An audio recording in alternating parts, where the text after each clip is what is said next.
I mix what I like, what I like, what I like, what I like.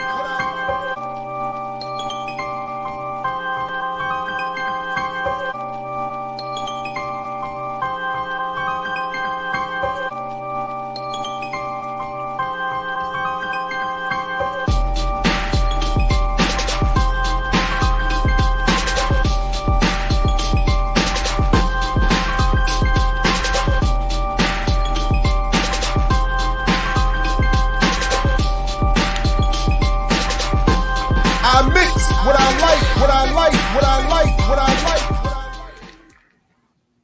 What's up, world? Welcome to another edition of I Mix What I Like right here on Black Power Media. I'm Jared Ball. It's a pleasure to be back as your host. Greetings, grand rising, all of that good stuff. To those who will see and hear this later, peace and welcome to you as well.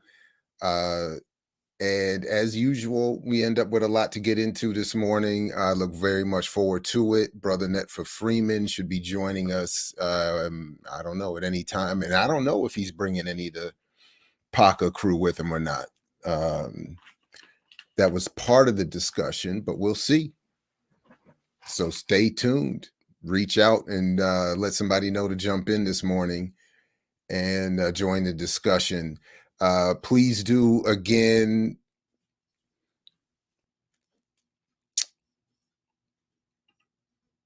click all the stuff, push, all the buttons, do all the things. And again, I want to continue to invite folks and encourage those interested to share, spread the word about the ongoing longitudinal research project, HBCUs Not a Different World. The link is at the bottom at imixwhatilike.org. Please check that out. And if you have, there's a series of questions that I've asked folks to respond to. But in general, I'm just looking to hear people's experiences, good, bad, ugly, otherwise, whatever, with HBCUs, whether you were a student, staff, faculty, admin, parent, etc., etc., etc. And of course, as we're going to talk about this morning, we're inviting people to the new Discord. The link is in the show notes, where we got at least part of what we're talking about today. One of the suggestions came from there, and I think that's a really good idea. So I would encourage people to continue to engage that space and drop suggestions as was done, which leads us to the topic at hand this morning. A reanalysis or reanalyzing, as did Dr. Huey P. Newton. I got my free Huey shirt on this morning. And of course our birthday and anniversary here at BPM is his birthday. Peace, Tafari. Thanks again. Peace, appreciate the little cola hit. Yes, indeed. Thank you, Emma, for encouraging that folks join the Discord. Peace, Ricky. Good morning. Alicia, good morning. Lisa, good morning. Again, Tafari, Cincinnati in the building. Akwesi, good morning. Greetings. I don't know them, unfortunately. I hate that it turned out this way, but my pops and his crew come from Cincinnati, by way of Kentucky originally. But so there might be. I don't know if you know any of them out there. I've heard some fascinating stories about the Ball crew out there. Some fascinating stories. Actually, man, I some of that stuff would be really good. Maybe one day we can dig some of those stories out and get a little autobiographical out here. Shout out to Jamil Muhammad. Saludos familia. Yes, indeed. Yes, indeed. I don't know if I love Mondays yet, but doing this helps. I will admit that. Greetings, everybody. Good to see you all out here. Silberg, Big Pun, James. Last night, I know James and I were on the same page last night with Sundays. Shout out to the Ear Doctor. That was a great boom bap memory lane. You know, baggy jeans, Carhartts, Timberland boots era memory lane. It was fantastic. And yes, we have been wanting to get some of the archives out onto YouTube as well. So I hope you all do check that out. Yeah, even this is usually where I'm at, but hopefully we can make it a little bit better. Yeah, no question. I don't know. I don't know. It's I guess everybody says that it's cliche, but I feel like I don't know. I just feel like youngsters and some folks just missing. Aha, nice. Well done, Kevin. Yes. Anyway, okay, so in advance, so that was one thing. So I know that I want to play a clip of in advance of Brother Netfa getting here and our discussion specifically about Black capitalism. There are obviously other things going on, and some of which involves Ukraine and Russia. Obviously, got a couple of things I want to get to about that, but I want to start with um, a segment of this conversation that I had on Saturday with Brother Ramiro, not specifically about Russia, Ukraine, although he does a great job of breaking that down. And I put the link in the show notes. But uh, but in general, just more broadly speaking, I wanted to play a clip of this initial question I was asking him about him and his platform. Because this is something that I want to bring in, and we've already started talking offline about it, but about one specific project, very close to my heart, that I know he is perfectly situated to help me do, and for us to collaborate on. But it was an honor to be on his platform. Again, that whole show is linked in the show notes. And then from there, of course, if you aren't familiar, please get over there. I know many of the remixers here are already familiar, but I did just want to play this clip because we had talked about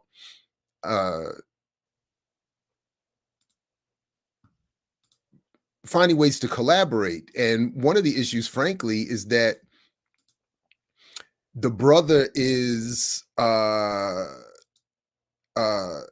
true working person who has, I believe he said he does construction 5 or 6 days a week or whatever, and so he's not able to really ever join us here live, which was so one of the reasons why we talked about sort of splitting time on his platform the other day was because I did want to start discussions with him about him and his work, sort of interviewing him.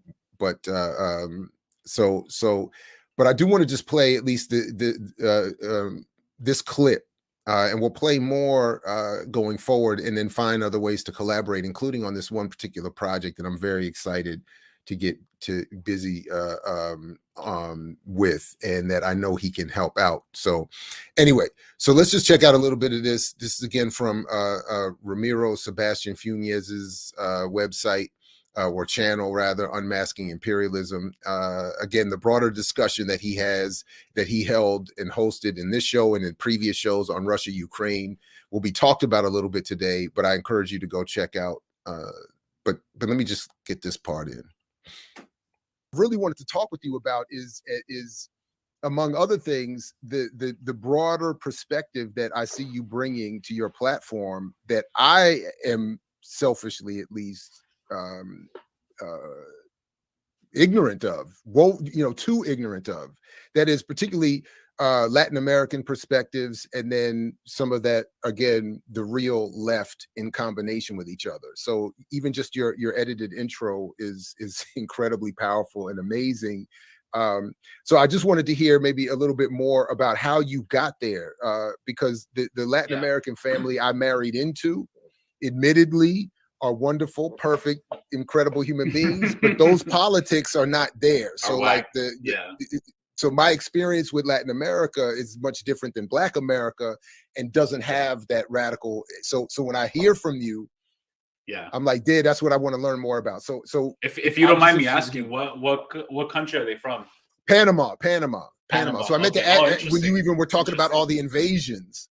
Interesting. You know, I mean, there's a lot of, you know, so like, anyway, you know. That's very interesting. With Panama, I mean, Panama, just to quickly give some anecdotes, Panama in many ways was kind of artificially created in the early 1900s, separated from Colombia. And the imperialists have always wanted to maintain Panama. Today, it functions as a fiscal paradise for bankers, for the crypto colonizers, as we call them, similar to Puerto Rico and how they're trying to do with El Salvador with Bitcoin. And unfortunately, in Latin America and the Caribbean, I think one of the things that people have to recognize is that Latino is not a race. There are different races in Latin America and the Caribbean. There are, like, if you ever meet a white Panamanian, they're fucking reactionary as fuck a lot of times. Not all. I've met some cool ones, but the majority of the population is Black, right? And there's also indigenous peoples. But the racial nature of the racial question, the national question in Latin America is so important to understand. And I think a lot of people in the Western left don't really understand that because it's central to the class struggle in Latin America and the Caribbean. The people who descended from the Spaniards, who are the Peninsulares, referring to the Iberian Peninsula, or the Criollos, the Creoles, they tend to be wealthier. They tend to be in finance capital in the cities. Black indigenous peoples tend to be the working class in the agriculture industry in the urban areas as well. And the national question in Latin America is so important to understand. And even within the region, like the fact that Haiti, unfortunately, this is my critique of the Latin American left, that Haiti does not get as much love and support from the Latin American left as it should, even though Haiti, you know, is the mother of revolution in Nuestra America, that we call it, in our America. It's really a shame. So I think, for just to go back to your question, you know, my family is from Honduras, which is in Central America, and Honduras is neighbors Nicaragua, right? Honduras has always been sort of kind of the way that Colombia has been in South America, used as a base of reaction against revolutionary movements. During the 80s, when you had revolutions in Guatemala, El Salvador, and Nicaragua, led by indigenous peoples, by Marxists, by communists, the School of the Americas and USAID and Israel and Taiwan and Chile under Pinochet, they trained the Honduran military to train the Contras, to basically attack all of these leftist uprisings in the area. So my family is very right wing. I know exactly what you're talking about when you're saying like the politics. All my family is right wing. Like, my cousin married the former general of the Honduran military. His name is Arnulfo Cantarero. If you look him up, he was somebody who was the general of the Honduran military, studied the U.S. I went to his house one time because I was visiting family in Honduras, and he had a plaque that says "School of the Americas," and I was like, "Oh, you know, I'm a communist, right?" I was like, I don't fuck with that." And he was like, "Oh, you silly!" Like, just the way he talked about it, he's like, "Oh, you're just a silly communist. You'll grow out of it when you get older." You know, just the kind of arrogance, right? And so whatever. My whole family is right wing and very reactionary. And basically, one of the things that radicalized me, especially, was several moments. I think one of them was 9/11. Seeing the racism that happened after. Like, I grew up in New York, and I was in school, and there was a new student from India who came in, and he was Punjabi, he was Sikh, he had a turban. And what happened is that after 9/11 happened, these kids were fucking him up. And I was like, damn, like, just seeing how the spell, right, going back to this whole theme, like how people get duped and psychologically controlled with these imperialist spells, where like you have Black and brown kids from the hood beating up an Indian kid just because in mainstream media they're saying anybody with a turban is a terrorist, right? And so that awoke in me the 2003 invasion of Iraq. Eventually, in 2009, there was a U.S.-backed military coup against Manuel Zelaya, who was the first leftist president of Honduras, you know, where my family's from. And that immediately, like, wow, that was crazy, because you had a president dragged out in his pajamas, flown to the jungle of Costa Rica, left there. And after that, we had 12 years of neoliberalism, of narco violence in Honduras. The former Honduran president, Juan Orlando Hernandez, was just recently arrested. He was financed by El Chapo Guzman in Mexico, one of the biggest drug lords of Sinaloa cartel. So basically, Honduras has been a right-wing narco state for 12 years under capitalism.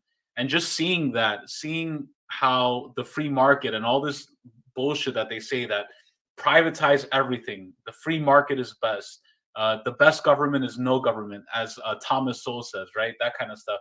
And just seeing that play out, seeing that not work, seeing the chaos, seeing kids starving in the street. Like, I remember seeing kids, a girl that had just one arm, that she lost the other one. She was like almost naked. She had a full stomach because of she had like worms, eating through dumpsters. Like, just seeing shit like that, I was like, damn. And then seeing the invasion of Libya, right? How somebody as dignified and strong as Gaddafi was humiliated, right? Was murdered. And then seeing the images of enslaved Black Libyans being fucking sold, like just the craziness of that, right? And then at that point, that's when I realized the evolution of imperialism, how now it takes this woke hipster appearance. And then after that, continuing, just to see all these cool attempts in Syria and Venezuela, in Nicaragua, so many other places. And so there's been a lot of events. I also went to Bangladesh in 2014, and I got to meet some really dope communists out there. I got to see some of the factories, the sweatshops where clothes are produced. And growing up in New York, I had a lot of friends from Bangladesh. And it was interesting because there was an H&M store where one of my friends worked at. He's from Bangladesh, and the shirts, the tags, it'll say "Made in Bangladesh," right? So here you had a poor urban immigrant Bengali person forced to sell their labor at H&M in New York in the Empire. And then I went to Bangladesh. I saw the H&M sweatshop conditions myself, and seeing how horrible it is probably his family. It could have been anybody in his family working there.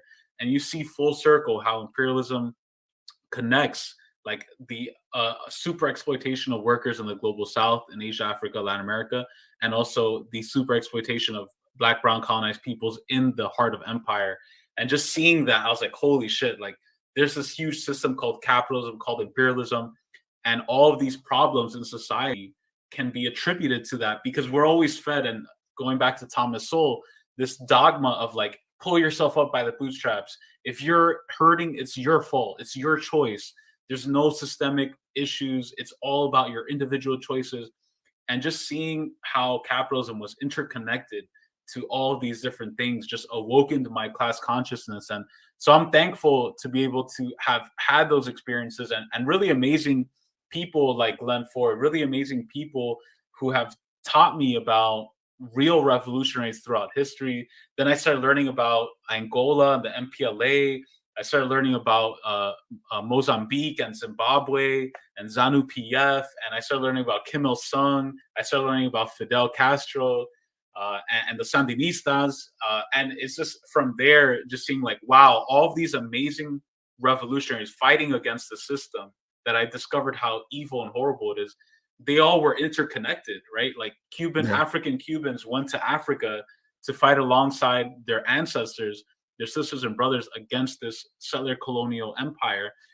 People in Vietnam, the Black Panthers are going to the DPRK to work with the Workers' Party of Korea and Kim Il-sung. You had all these interconnections. And when I discovered that, I was like, wow, that's so beautiful. Like, the spirit of internationalism really awoken within me. And I think that's something that continues to inspire to me today. That's why I tell people, leave the US, go to other countries, especially in particular the global South, and just meet communists in other countries. And I promise you, you will come back with so much energy and devotion and passion to exposing empire, exposing capitalism, because they're bearing the brunt of it, and that, I think that's something that is so important. But that's more or less what continues to inspire me. So again, the link to the whole discussion is already in the show notes. In later on in future shows, we'll have more clips from him, and certainly be looking to collaborate more with Ramiro. He's clearly sharp. But before we move on or go any farther, I do want to talking about being sharp, talking about grand internationalism, being a supranationalist, somebody deeply in these activist organizational streets. Someone I've had the pleasure of knowing and working with for many, many years, and learning from, and look forward to continuing to learn from the super organizer, journalist, activist, philosopher, political analyst. Of course, I'm talking about my man Netfa Freeman. Greetings to you, brother. It's always good to see you. Good morning. Welcome. Brother, what am I supposed to do with that? I mean, that's just oh wow. Well, thank you, brother. I mean, I respect. I need to get Nothing. you to write That's it. Just take it. That's it. That's right. it. That's it. There's nothing to do. Like That's it. It's facts. Okay. This is facts. Well, That's it. Thank you. Anyway, I don't know. You got to hear some of that. You've been to some of the countries he's mentioned. I know you've followed, and yeah. Did you just want to jump in and respond to any of that, or add on to any of that, and reflect on any of that? I mean, it was just it was inspiring to hear that and hear that somebody have a transformative experience. I don't know if I heard the very beginning of how that you came to play that, but I would concur. It was just real quick. It was just a clip from our broader discussion over the weekend, and I was just asking him basically to, I was trying to get him to explain. I was actually just saying, like, how did you get to be where you are politically? Like, how did? Because like you said, like it's refreshing. It's like right. What happened? You know what I mean? Anyway, so that was the nature of the that was good, especially the young person, and then and he mentioned Black Agenda Report and Glenn Ford and all that, and then the travel. So I would concur. My experiences have been over a longer period of time and stretch. So and he clearly is like gotten deep into the history and all that, and could recount some history and all that. So that was really good. And I would just encourage people. And one thing though it does remind me of, and I tend to talk about with this kind of stuff, is that a lot of what we need to know, or most of what we need to know about other places internationally, doesn't really come from traveling there. It comes from study and engaging in study and knowing historical context and all that. Of course, traveling is essential and we want to do it, but we don't have to wait for that. And then you can learn.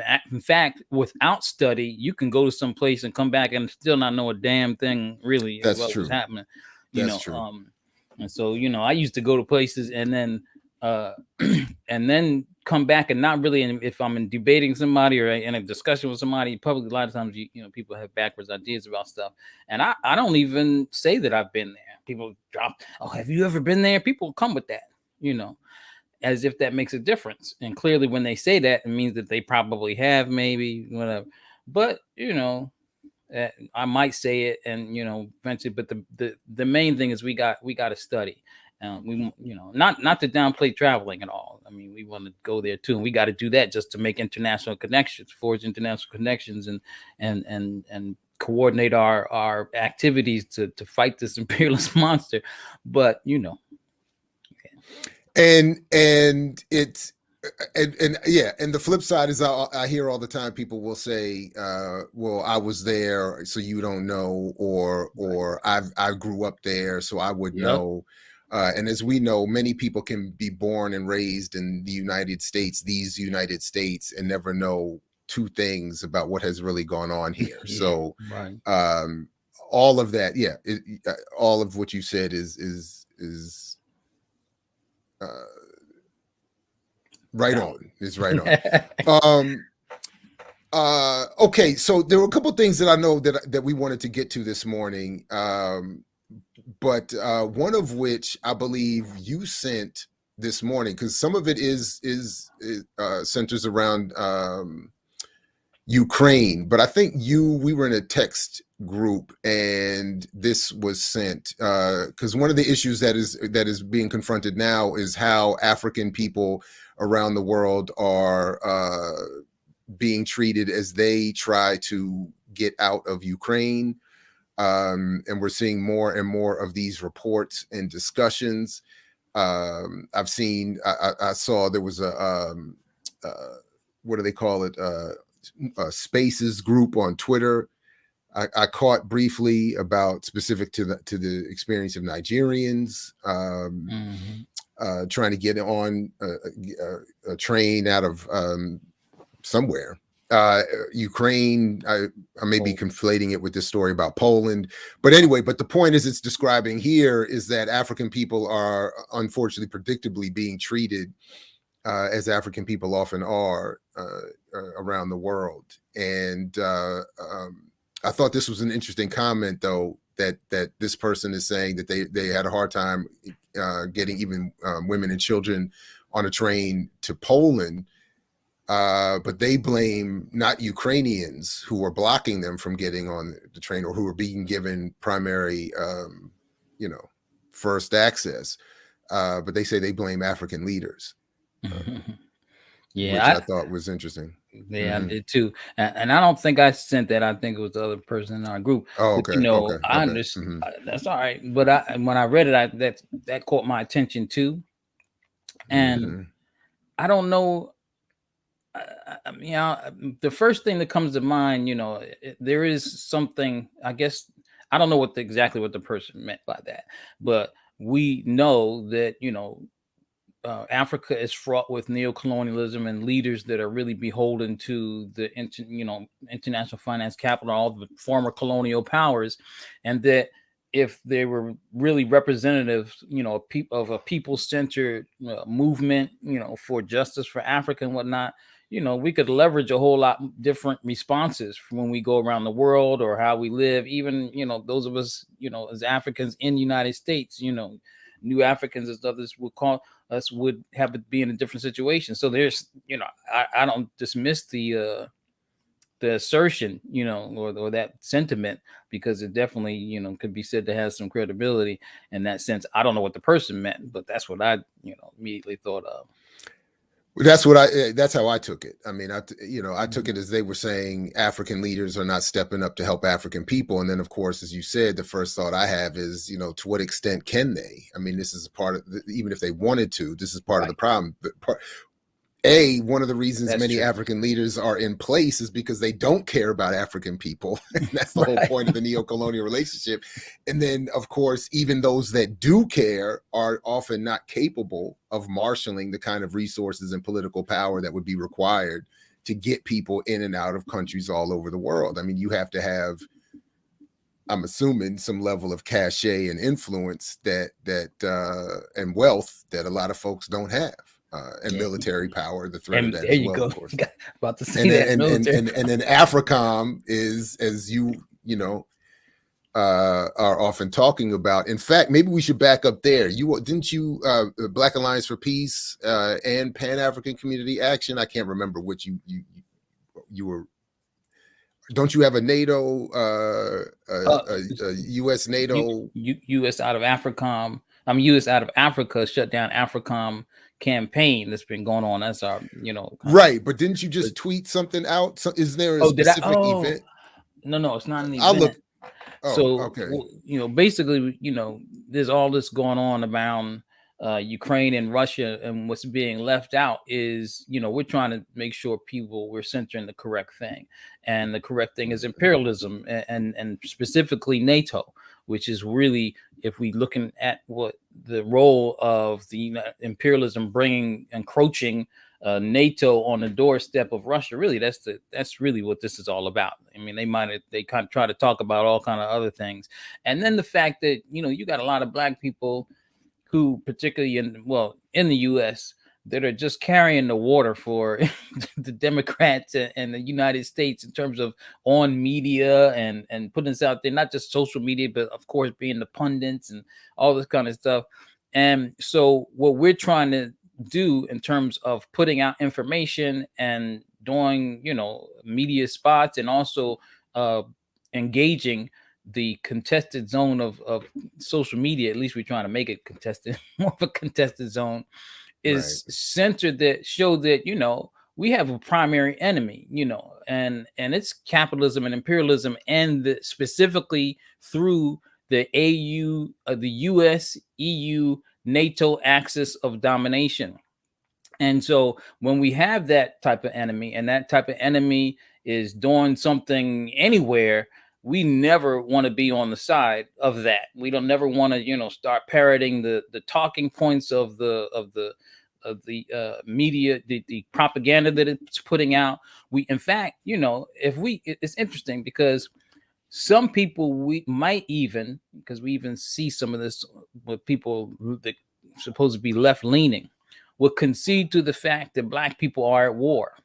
Like, we at war, and it can be kind of sloganeering to an extent. So if we're at war, I mean, let's take it, if we really are at war, then that means we got to fight back by any means necessary. And when you're at war and your enemy, somebody else starts engaging your enemy, then what's your position? Is your position to start criticizing whoever's engaging your enemy and start looking at whatever they're doing?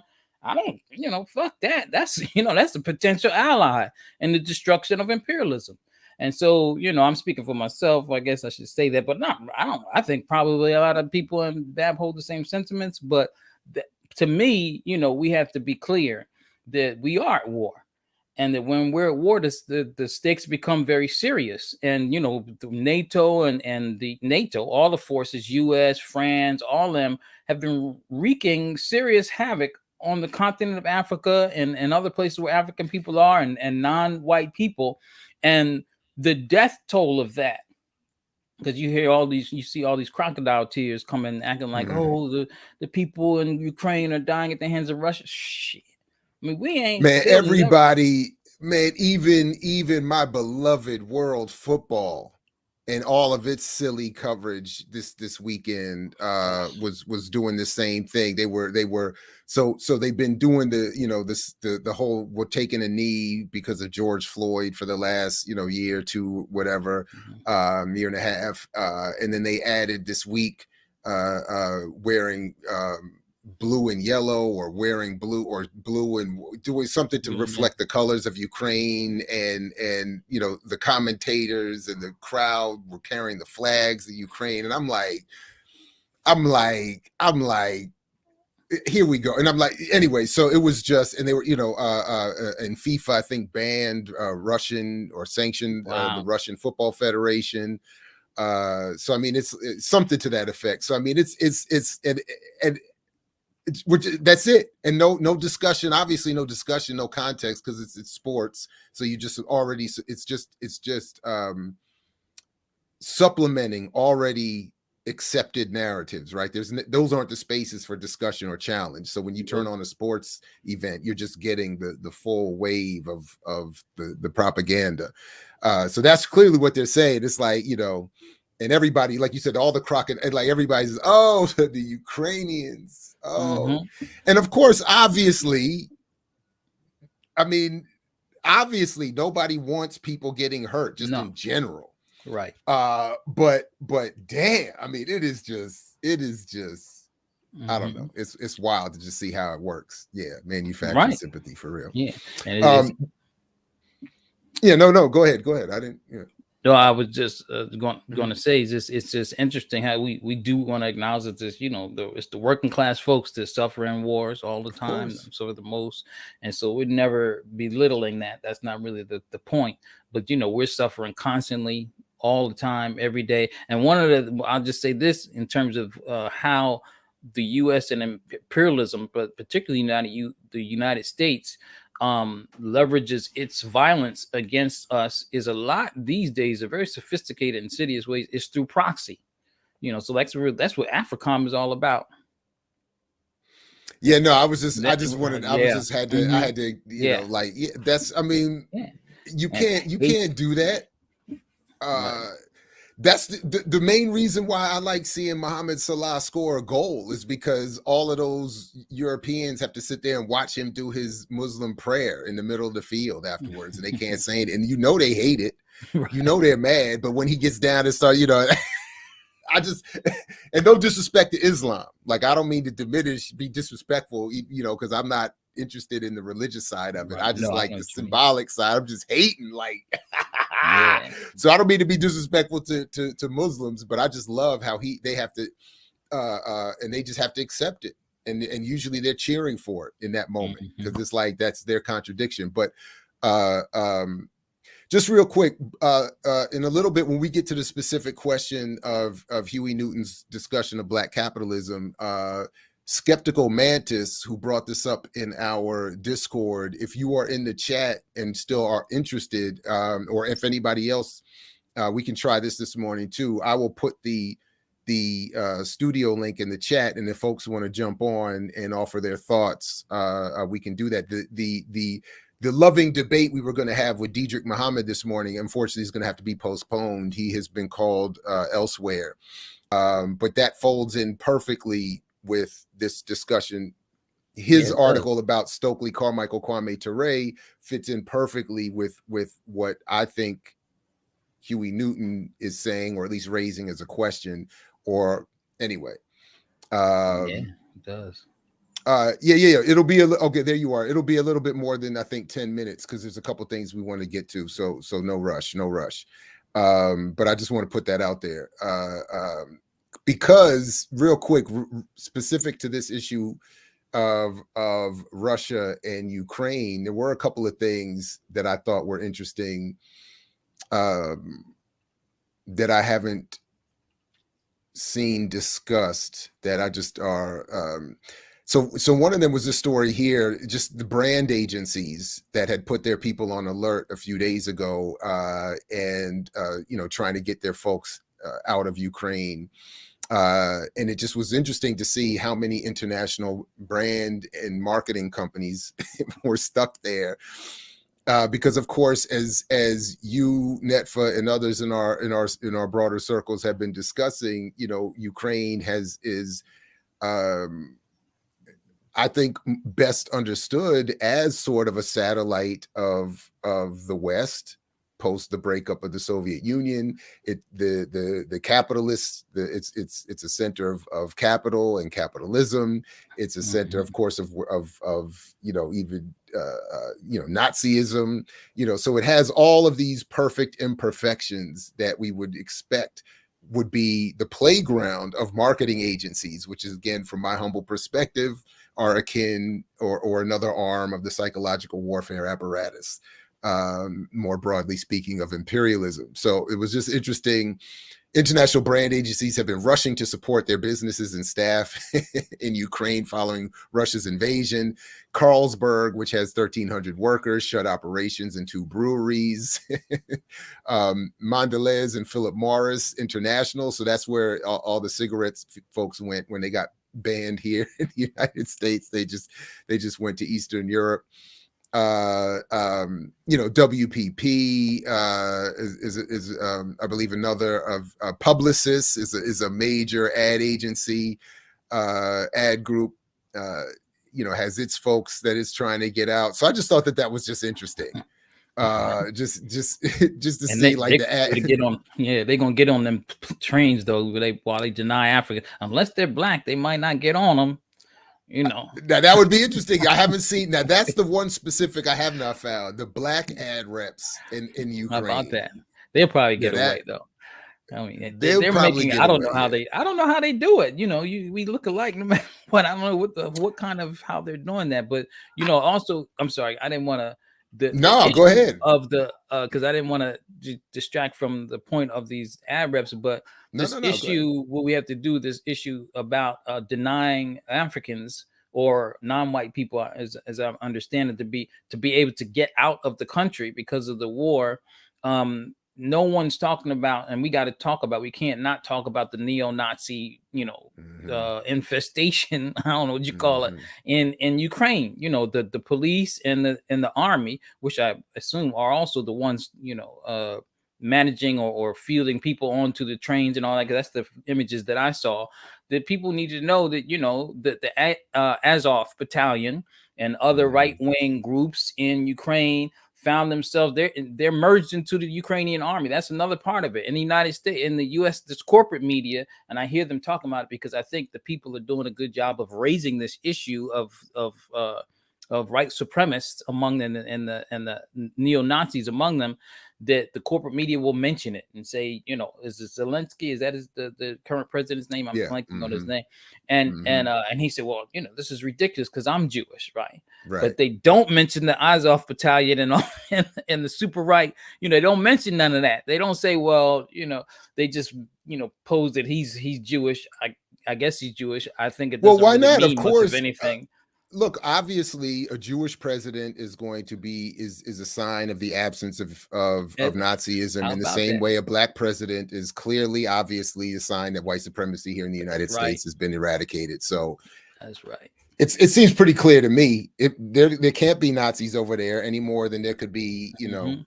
And the first black president here was the one that forged the common cause with the neo-Nazis during the, you know, in the 2014 coup. I mean, people, you know, I don't know if you went over any of this history or anything like that, but it was a coup in 2014. It was led by the, you know, I mean, not specifically, democratically elected president. And I don't remember the year, but it's just before, it's in 2000, maybe 2014, right? Like really then. And then and he was, you know, they started, you know, killing people through snipers and all this, and then he had to leave or something like that. They deposed him and then stuck in and pretended, oh, this is a civil war from the civil war, and then they deposed him and then they stuck in the current government now. I don't think it was Zelensky, but before that, the current government ever since 2014 has been a proxy state of the United States, and its army is all funded by the U.S. and, you know, funded and supported and supplied by the U.S., trained by the U.S., along with these neo-Nazis, and Obama and Biden are responsible for that, you know. And so, and just to add to that, there are other connections as well, which I thought was interesting. In the Wall Street on Parade this morning, they talk about that the sanctions against Russia will be a dud because big foreign banks from the U.S., France, Austria, and Italy are operating in a routine manner. So on the one hand, as you said, the Ukraine has been set up as a proxy against Russia, but on the other, you know, Russia in many ways is itself not the enemy it's purported to be, because financially it is tied up with so many of the entities that are that running things anyway. So it seems like, I don't know. It just seems like there's, you know, I just want to start yelling Fugazi at everybody. Like all of you are full of shit for one reason or another. So it just, so like it says here, now they accept, of course, you know, for all the good work the Martins couple does, they do accept the general pro-capitalist U.S. narrative in the world. Even as they're critical of the banking system. So, of course, as they say here, while Ukrainian children sleep with their pets in the subways, living in terror of bombs raining down on them from their Russian invaders, wealthy Russian oligarchs are being comforted by relationship managers at banks owned by the very nations that they say are going to hold Russia accountable for its invasion of Ukraine. Relationship managers. I think that's hilarious. Yeah. What exactly does that mean? I mean, that could be like anything. Is it anyway? Wow. One of the global foreign banks with large operations in Russia is the French global bank Societe Generale, Rosbank. You got Austria's Raiffeisen Bank, wow. Italy's Unicredit. Of course, Citigroup and Citibank are in there. So they're all, everybody. So anyway, I mean, they're all in there doing their banking. They're all chilling. They're all, you know, while again, Russia is supposed to be on the one hand, the boogeyman and the enemy that can be used to get U.S. to support all kinds of military and whatever other claims and narratives that are being generated. They're still out there doing their thing. And then and then you know, even when, to your point, Ukraine has been set up to be the U.S. bastion against Russia. So I mean, I don't know. I don't know. Anyway, Yeah, that it's it's wild. Mhm. Anyway, I get disturbed when I hear those descriptions of these journalists with their graphic descriptions of the suffering of the Ukraine. For some reason, it's just and not that I'm not unsympathetic, but I mean our people, man, and not just our people. People go, you know, this Yemen. I mean, this people are living in hell because of this country, and it just, you know, they anyway. So listen, as a let's start to shift here a little bit, and it in many ways it's not really a break, I mean, it's a slight refocus as opposed to a full topic change, because within all that is going on in the world, there still is the need for us to have conversations about how we engage and respond and organize, beyond the headlines of the day. Even if, as some are saying, this is going to be the World War III that could end the planet, we still, you know, just in case it doesn't end that way, Right. just in case, we do need to have, we got to be ready and have, and you know, so now we'll come back to it with Diedrich when we can reschedule, maybe next week, even if you all are able to do this, then, and if not, you know, whenever. We'll, you know, it's an ongoing conversation. But the story that got both of our attention is this one, that Diedrich Muhammad co-authored with Connor Sanchez for inequality.org. We cannot separate the movements for Black electoral power and economic power. Civil rights leaders of the 1960s understood that without political power, racial economic gaps would persist. Do you want to say, I mean, anyway, as they set it up here, and I think this is where we both, our antennas were raised. As civil rights leader Stokely Carmichael put in the 1966 pamphlet, Power and Racism, What We Want, we should begin with the basic quote. We should begin with the basic fact that Black Americans have two problems. They are poor and they are Black. Any program to end racism must address itself to that reality. It then goes on to make an argument in this article, basically, that we do need political power, that we need political policy and public policy that would address itself to the inequality that we face.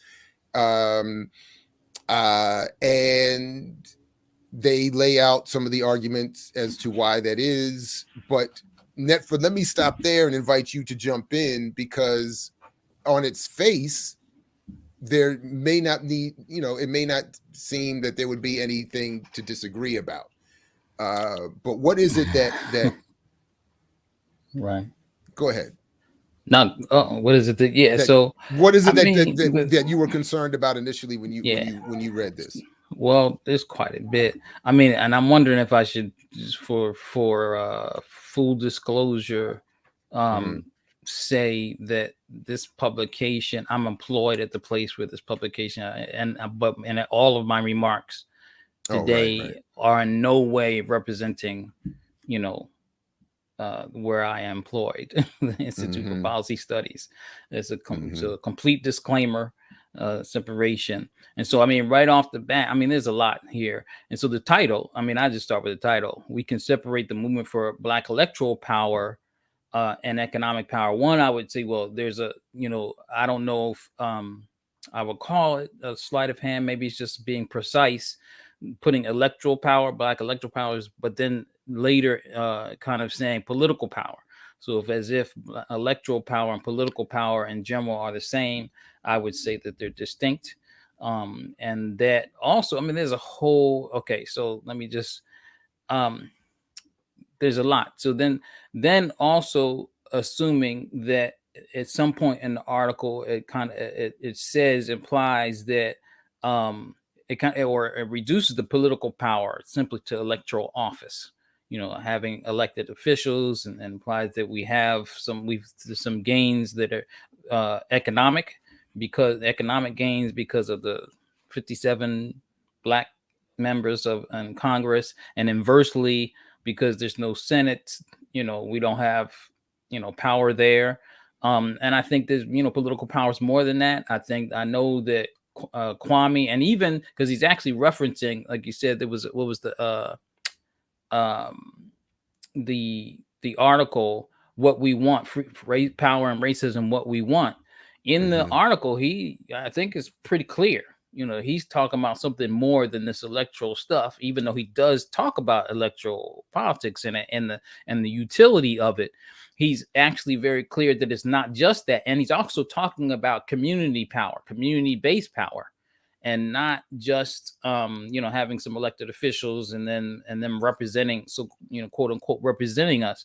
But to me, when I'm reread the article that he's referencing, he's clearly talking about an organized community that is leveraging much more than, and he specifically says that he's not just I think I might have been able to pull that out. He specifically says he's not talking about just having, what is it? And in the article that he's referencing that Kwame wrote, he says, Black power does not mean simply putting Black faces into office. That's a quote from the article. The most of the Black politicians we see today are not what SNCC means by Black power. The power must be that of a community and emanate from there. Oh, maybe I wrote that. Okay, but anyway, probably. But but anyway, it makes it pretty clear. That was my note from looking at the article that he's referencing. And so I think right now in this time of, and I would call it counterinsurgency, like kind of propaganda, and just counterinsurgency in general. I found it particularly concerning. To me, it wasn't just that Diedrich's my man. I know him. We've been at IPS at the same time. He's an associate fellow there now, and he's doing other things. But and I do actually think he does valuable work around racial wealth divide, all the statistics and all that. But I find that and it's not really just about Dietrich. I'm not really focusing on Dietrich, but when these kind of writings or positions come out or analysis, it lends itself to the stuff that like Democratic parties were trying to do, divert all the energy. Like, for example, we saw the energy from the George Floyd uprisings to get out the vote and defeat Trump mobilizations, reducing all the sentiments of racial change to electoral politics. And I just think that we have to up our game when it comes to that, and we had to have some. We don't need anything that's going to confuse people around these issues. There's a whole lot more I could say, but that's just my initial sentiments. Yeah, no. So obviously I think, well, maybe not. I mean, you and I agree on this, and on all that you said. So I appreciate Diedrich. Obviously, he's always welcome here, and we'll continue this conversation. But what he does here does tap into something that is admittedly, I think, as they say these days, a trigger for me. So as you pointed out, and already covered very well, and to a lesser extent, I've even seen it happening when I talk about the after party concept and political power, even just in general. The assumption always is, oh, you mean voting for Democrat? That's another thing. Democrat, or maybe you mean voting for a Republican. And when I'm intentionally on the one hand vague, because I think, again, for public consumption, a lot of the details about how to get there it's just not appropriate. But what I mean by political power is who is in control of, for instance, how wealth is defined, what constitutes wealth, and where it goes. That again, for public, that's That's what I'm talking leads about. very well into Huey's reanalysis of Absolutely, absolutely. But I do just want and Skeptical Mantis. Just a couple minutes. I'm gonna drop the link in the chat, and then you and anyone else who wants to jump up and join the discussion. And if you want to just be heard, you can just leave your camera off or blocked, and leave your mic on. Anyway, so that was one thing. That's not, and so but the other thing is that what Diedrich does is, just by framing and referencing Kwame Ture as Stokely Carmichael from something he said in 1966, which is the specific speech that is being referenced here, which is in Stokely Speaks, by the way. It's chapter 3, Power and Racism, which comes from a New York Review of Books, September 1966. Student Nonviolent Coordinating Committee statement or speech called "What We Want." But by doing that, he does that as Diedrich does the Peniel Joseph thing of we're calling him Stokely. We're leaving out all the 30 years after this analysis. So and then, as Peniel Joseph said, and I forgot the exact wording, but Peniel's point was very clearly that once Kwame Ture became Kwame Ture and left specific engagement in the southern part of the United States around electoral politics, working with SNCC, etc., he lost his relevance. That's what made him lose relevance. For many of us, that's where he stepped up a level of relevance and remains that way internationally. So I'm always, as soon as I saw Stokely Carmichael in the print, I was like, oh.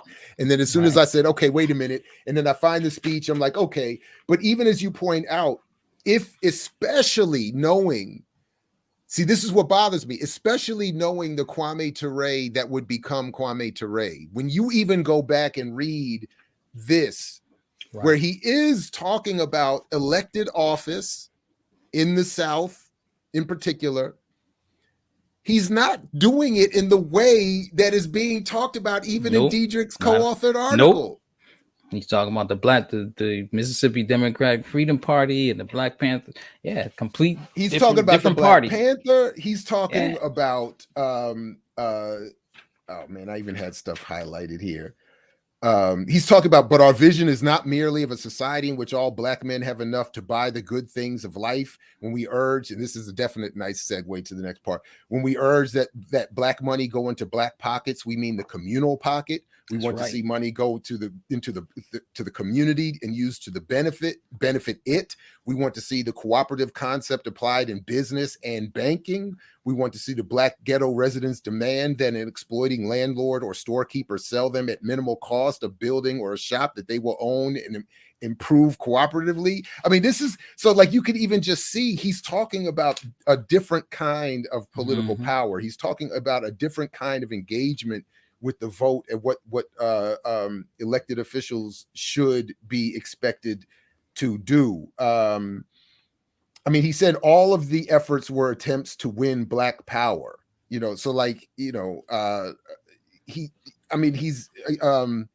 in Lowndes County, for example, Black power will mean that if a Negro is elected sheriff, he can end police brutality. If a Black man is elected tax assessor, he can collect and channel funds for the building of better roads and schools serving Black people, thus advancing the move from political power into the economic arena. In such areas as Lowndes, where Black men have a majority, they will attempt to use it to exercise control. This is what they seek, control. Where Negroes lack a majority, Black power means proper representation and sharing of control. It means the creation of power bases from which Black people can work to change statewide or nationwide patterns of oppression through pressure from strength instead of weakness. Politically, Black power means what it has always meant to SNCC, the coming together of the Black people to elect representatives, to force it's even italicized, to force those representatives to speak to their needs. It does not merely, and this is where you quote it, does not mean merely putting Black faces into office. A man or a woman who is Black and from the slums cannot be automatically expected to speak to the needs of Black people, and on and on and on and on and on. So even if you read the full speech from which they quote, that's right. Even in that moment, it's not talking about, hey, we got to appeal to some Democrats. Nancy Pelosi needs to be pushed left and Biden needs. That's not what he's saying. Anyway, go ahead. Sorry, go ahead. No, that's good. I mean, I appreciate those, but and it's just these kind of things are disturbing because we're living in a time where people need to have the like the primary sources, and we don't just have enough of. We don't have enough of that. You know, we don't need any kind of. And I mean, I'm not trying. It really. I'm just gonna have to be, you know, it's revisionism. Yeah. I mean that's basically it. And we also have to be able to properly define some of these concepts like power. You know, we have to be able to do it again because too often right now people are thinking of influence as power, and that's all you get when you elect these, you know, Democrats and these, you know, people carrying the water for the Democrats. We get influence at most, if we can even have that. You know, and I just want to, is it possible for me to share one slide and it comes from, are you able to share a screen? If not, you can send me the link. I don't know if I can. Oh, maybe what are not. the settings here? I don't know how this works. I never guess place out, guest must layout. If you can, drop the link in the private chat because I don't know if I can find where. It's not a link. Okay, I have to. It's a slide from a. All right, hold on. I was just trying to. You're not able to. I don't know how to do that. It might be. It's giving me the thing, but I don't know how to actually do it. You have no slides. Oh, I have to upload the slide. Oh, maybe it's too much for me to do that. Hold on. Let me see. It's a file you have. It's just one. It's a file, so but it's just one slide I wanted to do. I do this. Open it on. If you open it on your screen, and then you hit. It's open on my screen. And then hit share screen, and then select window for the window you want to share for the item you want to share. Oh, I see. Okay. Oh, I got you. Instead of don't share Chrome tab. Select the window that there it is. Yep. There you go. So this is Pocket. This is one of our defining. All that talk we almost got away from the thing. This is how we're defining, and we try to give it a definition on purpose because we find it relevant. And everything you just read, what Kwame described, and what even what we get into it with Huey reanalyzing it, we define it this way: power is the ability to implement or enact an idea. Not influence policymakers to do something for us, implement it and act it for us to be able to implement or enact an idea, belief, will, opinion, plan, or decision, and the capacity to protect the outcome. I mean, so we have to be really precise here. And so that our people, can understand the difference between what we're struggling for and what the powers that be will have us preoccupied with. And so our fight is for power and community control and self-determination. I don't know what it says after that. Not inclusion. How do I stop? Not just for inclusion. Oh, did I stop it? You did. Yeah, it's not sharing anymore. Okay, that's what I meant to do. And again, as Huey said, and this is the perfect transition, power is the ability to define phenomena and have it act in a desired manner. That's right. So it's not buying power, and it's not electing a Nancy Pelosi and a Biden, or having a black mayor. It's control. And I like that Kwame said control. He was using we want control. And he used to say, his speeches, I know he used to say all the time, like, you can have everything else, I just want power. Right. Yeah. That's it. You can have everything else. Even your sentiments, even if you want to lynch me, you can have that. You can have your desire to lynch me. All that. But once you have, you can't have the power to lynch me. Nah, hell no. Right. I just want the power. That's what I'm saying. You can have the buying power. You can have the whatever. You can have the Grammys and the whatever. I just want the power. Anyway, go ahead. Yeah. By the way, I saw I watched you and Dr. Carr talking about voting, I guess electoral politics, and it just brings to mind the new Supreme Court judge, because I don't remember you all mentioning that part though, even though that was the Supreme Court. Which part? In other words, there was an issue I think he brought up as before, not during this debate. I thought it was something a prelude leading up to the debate, if you could call it. Is that one of the reasons why voting matters is because of, whoever's president gets to appoint the Supreme Court justices. It seems like I remember him raising that at some point. Yeah, that was, I don't remember what was said specifically about that, but that was supposed to have been, I mean, I know I raised it as part of the initial position I was taking, with the Samuel Moyne criticism and all that I was saying that there seems to be, that's right, even conservative legal analysis, relatively speaking, conservative legal analysis that suggests that these courts don't do much in terms of making the change that even they've been given credit for. Right. Not even the change you and I are talking about, but even the change they're credited for really came from Congress and other, so right. Anyway, so, yeah, go ahead. But I saw, and I don't remember it coming up on his part, but I just, I'm thinking about this new Supreme Court justice, and even as he was saying about we all are against capitalism and all that, that's a given, is what he put, but to me it means that we can't just, it's not, being anti-capitalist is not a statement that you make. It's not a declaration. It's something you have to work for.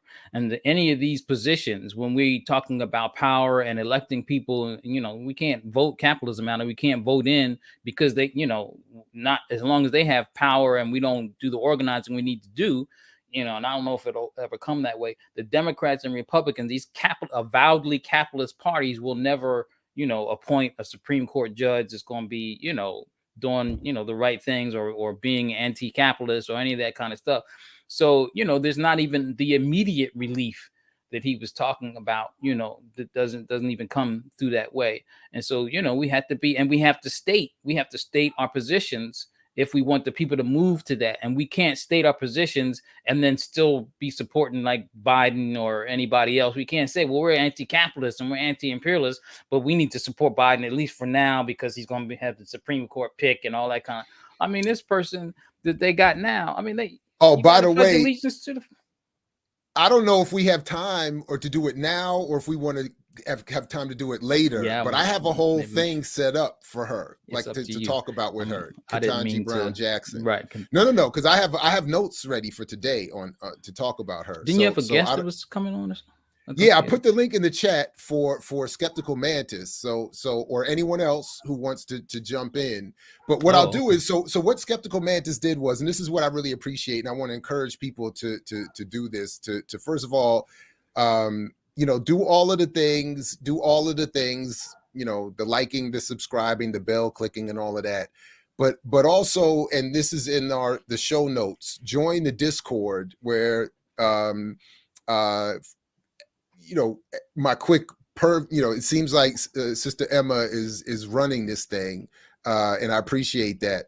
But where you can jump in, extend the conversations, and I don't know that Skeptical Mantis did this on purpose or this was the intent, but drop things in there for suggested discussion. So and what they did was put a couple of pages in from Huey Newton's Black Capitalism Reanalyzed, which folks can get in the Huey Newton Reader, which I have here in Kindle form, and from June 5th, 1971. And similar to what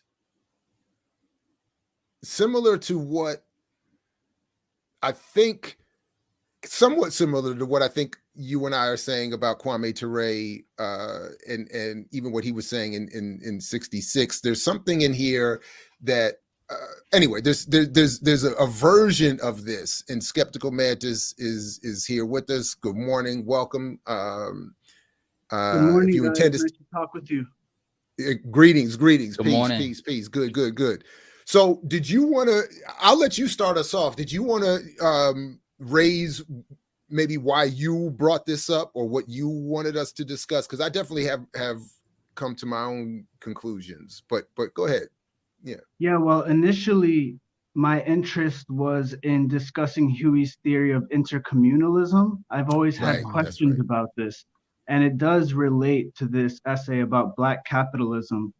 I've never really gotten a clear answer about the significance of intercommunalism, and I've always gotten the idea that it sort of contradicts national liberation. He even seems to not even imply, I think he clearly says at some points that nations no longer exist and that the conditions for nations no longer exist. So I found it weird when I read through this Black Capitalism essay that he's referring to the Black capitalists as the national bourgeoisie. He seems to be referring to Mao's theory of new democracy, which explicitly applies to national liberation. So I want to know if other people have ideas about intercommunalism and whether it contradicts Black nationalism or whether you think it's compatible. So first of all, thank you very much. This is incredibly dope, and I really appreciate that this started again in the Discord. That's fantastic. Netfa, do you have any initial thoughts or responses? And then I'll jump in. Yeah, I do have initial thoughts and responses, and it's my initial thought and the response is that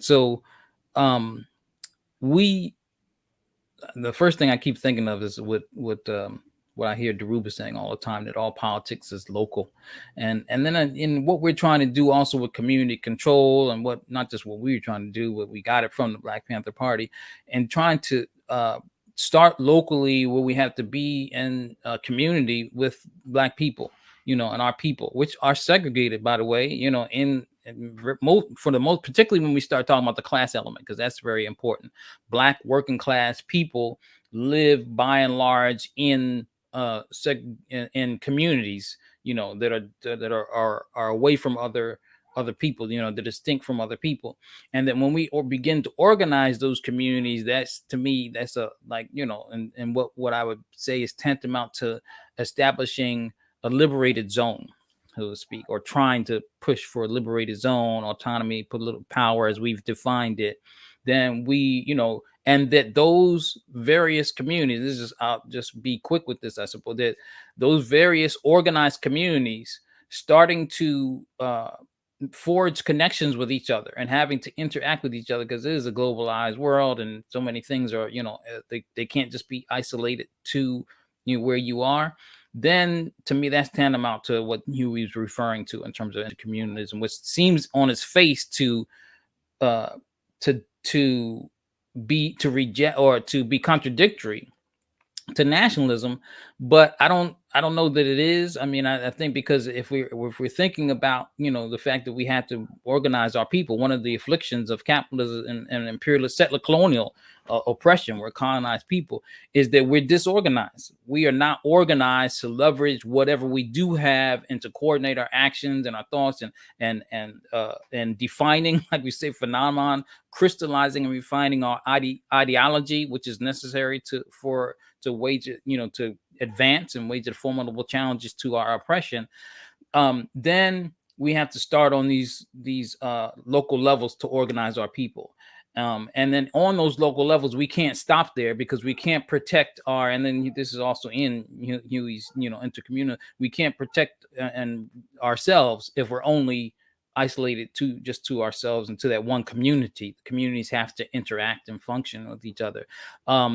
And so maybe there is something, maybe in some ways, maybe it is, in the sense that it's not just about Black people, because you got indigenous folks, and then we really need to be forging all those ties, and coordinating all of our actions and be ready for the onslaught that's going to come as a result of it, because it's, let's face it, we're not going to be able to organize ourselves and not expect some kind of pushback from those who need to exploit us and who need, but anyway, that's my initial thoughts. I think that there's not a complete contradiction, but I don't think it's a contradiction. But I actually so first of all, I remember reading a couple times that because Huey Newton was not seen as a particularly good public speaker, and I admit selfishly appreciating hearing this, to think like someone this powerful could have a flaw perhaps in this way, but that because he was not necessarily a good public speaker, that the idea in particular of intercommunalism was not always well conveyed or well received, and was seen as being overly complicated and confusing.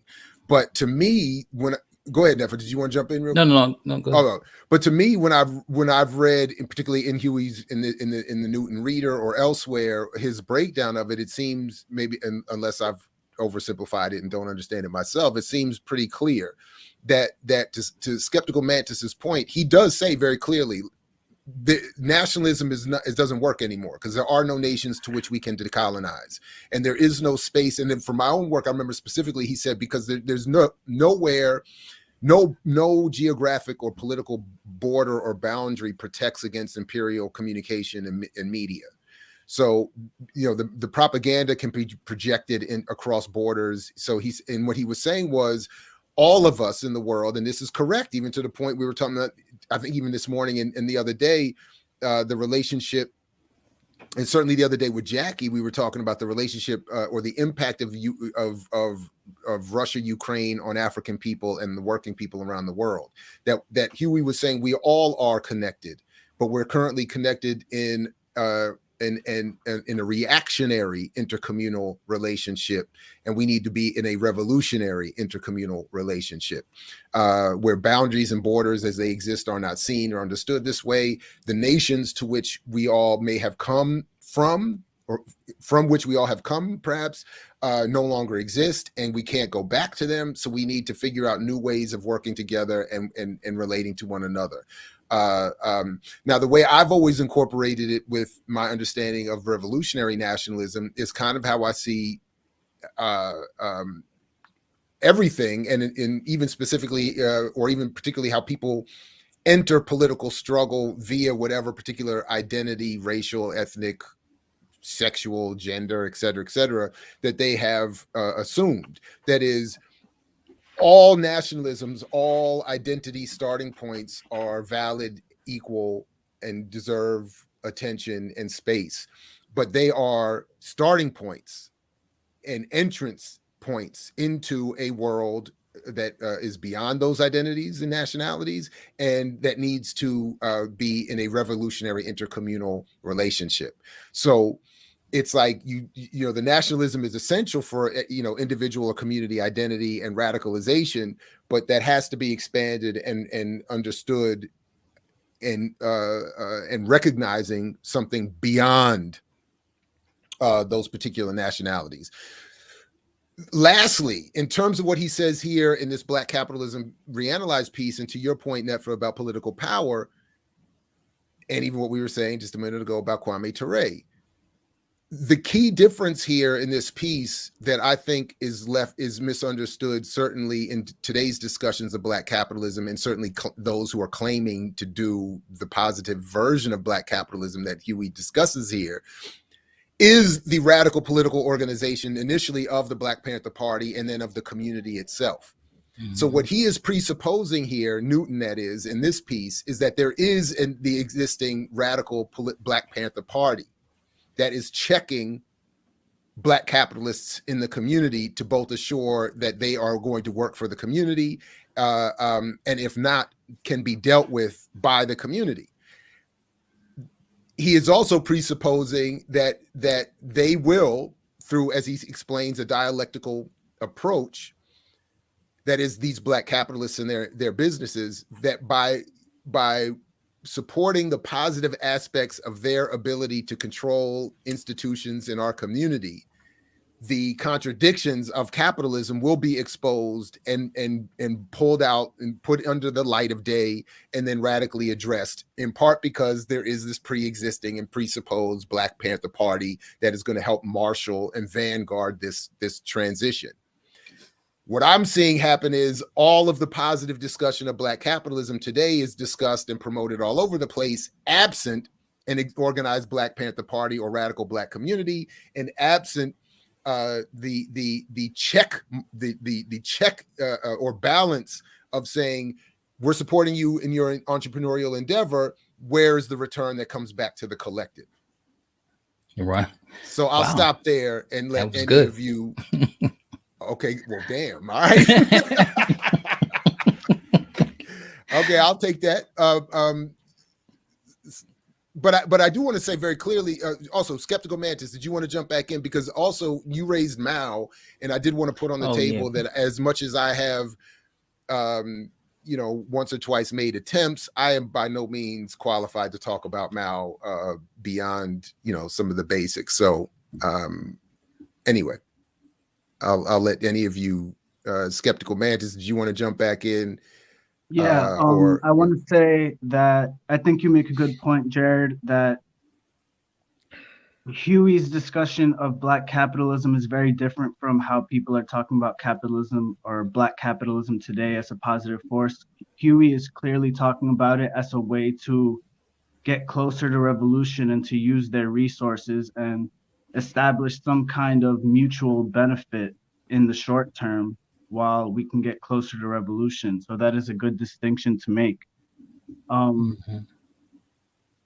However, I still have this problem with saying that nations no longer exist. And then when you look into it, it seems like Huey is referring to Mao's theory of new democracy, which is all about nationhood.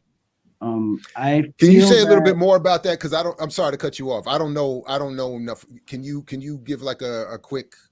Yeah, sure. So Mao's theory of new democracy, to sum it up off the top of my head, basically it was the idea that there are progressive forces other than just the proletariat and the peasantry within an oppressed nation, and that would include sections of the petty bourgeoisie and the national bourgeoisie. And he distinguishes those forces from the comprador bourgeoisie, which are like the sellout bourgeoisie. The people like the Black misleadership class would be an example in the US, like the section of the oppressed communities bourgeoisie, which does not have these positive aspects, which Huey refers to. It's the section that lives off of approval and sponsorship from the oppressor. And it's interesting that Huey doesn't actually mention that here at all. It seems like he talks about the Black bourgeoisie in a very general sense. Like at one point, he refers to the small victimized Black capitalist, and that would seem to refer to the petty bourgeoisie. But then later he speaks about it interchangeably with the national bourgeoisie, and he never mentions the sellouts or comprador bourgeoisie, at least in this essay. I know in other places he does. But I think that's a distinction that's worth making. My point still about... No, I appreciate that. Yeah, go ahead. Yeah, about there's no nations, right? Yeah, about no nations. I understand what Brother Netfa was saying before about the need to unite with other oppressed communities. But I feel that that's already covered in the previous developments of the Black Panther Party, because Huey says they started off as Black nationalists, then they became revolutionary nationalists, then they became internationalists, and then intercommunalists. And in my opinion, the move from internationalism to intercommunalism seems to be watering down and confusing the theory. Like there is really, in my opinion, no advance being made there. And there's some confusion because Huey refers to communities rather than nations as small units. But then when he gives examples of communities that have liberated their territories, he refers to China and North Korea and North Vietnam. So it's weird, like. That's actually a good point, because initially I've thought, because initially I'm thinking, okay, I'm following, and my response would be, and my thought has always been, the jump from internationalism to intercommunalism is progressive in that even internationalism is still based on the initial European division of the planet geographically to support their empire.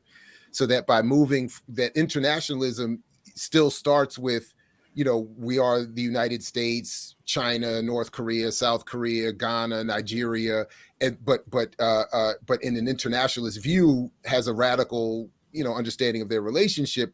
But intercommunalism would say, we're not even seeing those formations. We are now something beyond that, because those were themselves imposed boundaries. But then to your point, so anyway, that's how I've always understood it. But to your point, I think it is. I mean, he still does come back to referring to even liberated spaces by their same national. I don't know. So anyway, that was just my I don't know. That's just my thought, my initial reaction. Yeah, can I add that when please. Huey refers to Black communities throughout the country, he refers to specifically San Francisco, Los Angeles, and New Haven as just examples. It seems that he's focusing on urban communities, distinct urban communities, and he never refers to the South or the Republic of New Africa, which is, I think, a pretty big thing that he didn't mention, because he talks about Black people. Let me see. He says that they're a dispersed colony because they did not have the geographical concentration that other so-called colonies had. So how can he miss the geographical concentration of the Black South in this discussion? I don't have an answer to that, Netfa. Do you have an answer to that? No. I don't have one. No, I mean, I appreciate all the points brothers making. Everyone. Furthermore, can I add one more thing? Go ahead. He messing us up all morning. Go ahead. Keep going. So another big problem that this leads to, in my opinion, is that urban guerrilla warfare has been pretty much unsuccessful for the most part. I mean, if somebody could make it work, I'd love to see it, but this excessive focus on urban areas really doesn't leave space for protracted people's war, which is based on mobility over a large space, over a large time. And I think that's one of the biggest contradictions in the revolution in the US right now. Like, a lot of people live in cities, but cities really are not conducive to protracted people's war, which in my opinion has been shown to be a consistent strategy that can work. So I have thought for a long time that it would be necessary to one day, I mean, I'm getting ahead of myself, but I think one day it will be necessary for revolutionaries from cities to develop kind of like a recruitment pipeline where they start sending people to more rural areas. And you could see that in the Cuban Revolution, there was kind of a similar thing. There was an urban movement, but then people would get sent to the battlegrounds, which was really in only, I think, the Sierra Maestra Mountains, something like that. Like, they sent people to that region when they would go underground, or they would be wanted, or they could no longer live in the urban areas for whatever reason. I think that's going to be necessary as well here. Hey, yeah, all I know is after this conversation, I'm going to go watch our BLA roundtable on the channel again, and then I'm going to reread, I think, some of Blood in My Eye and see what you know, what.